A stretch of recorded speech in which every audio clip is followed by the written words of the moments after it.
This year marks 50 years since the fall of Saigon and the start of the migration of the Vietnamese boat people.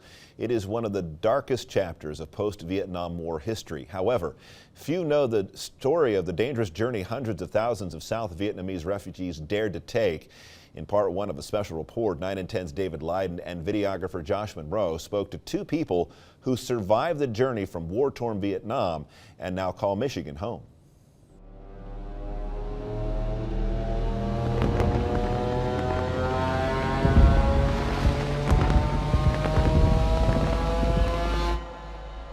It told the Vietnamese that this was the end of the line. For most of those who wanted to leave their country, this would be their last chance. It's April 1975. Saigon has fallen.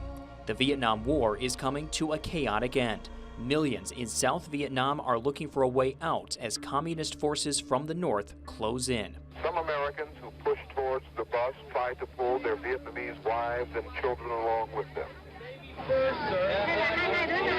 Soon Haggerty's family is among those knowing they'd eventually need to get out of the country. My dad fought for the South Vietnamese, and after many years of fighting, communism won and took over. And so what happens when you're on the losing side of something so big is you really have to assimilate to the north.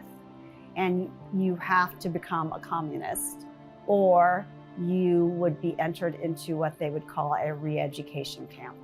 And as you can imagine, there's no education happening. They really force the ideology on you. In another part of the country, Philip Nguyen, orphaned before the end of the war, sees communism taking hold. He was forced to relocate to a so-called new economic zone in 1977.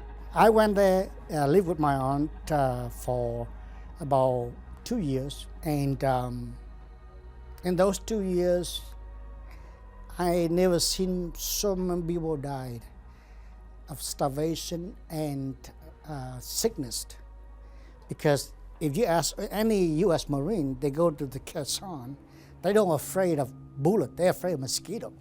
After that 2 years there, I went home, go back to my fishing village, and I finally got a chance to get out. The only feasible way out of the country was often on small, rickety fishing boats. Anyone who got on faced a journey filled with incredible danger and immense unknowns. I look back to my village, and the boat slowly moving. I see my village kind of on my eyes, you know, and that's the last little green thing that's like those palm tree by the beach, and I said, man, it's the last time.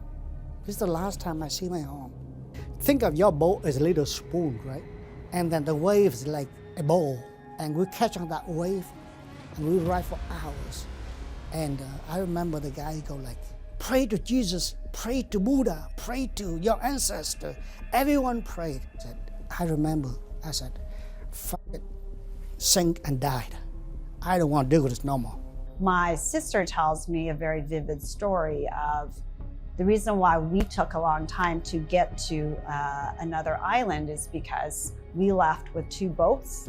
We were on one boat, and then there was another boat that left at the same time. And what happened is our captain saw that boat get attacked by pirates because it was a little bit in advance of us. So he took a bit of a different route to get us to safety. Those lucky enough to survive the journey, like Philip and Soon, made it to islands outside Vietnam before continuing on to refugee camps. Each family had their own little corner. Imagine it's like a big dome, and you had like cement floors, but you had like a little area, and you'd get a little stove where you can cook stuff for your family. That's where they waited for months or sometimes years for sponsors to bring them to the ultimate destination, the United States and freedom. But when I was in Hong Kong, one part of it is my cousin who lived in America already. They live in New Jersey. He sent me a newsletter. He could like, don't go anywhere else. You waited long enough, you will go to America. So I bang on it. I think until you don't have anything, you don't realize how important basic things are.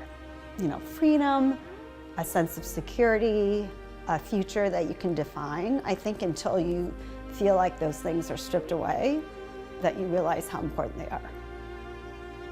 There's a lot of people living in communism. There's a lot of people living in oppression, and so we were the lucky ones.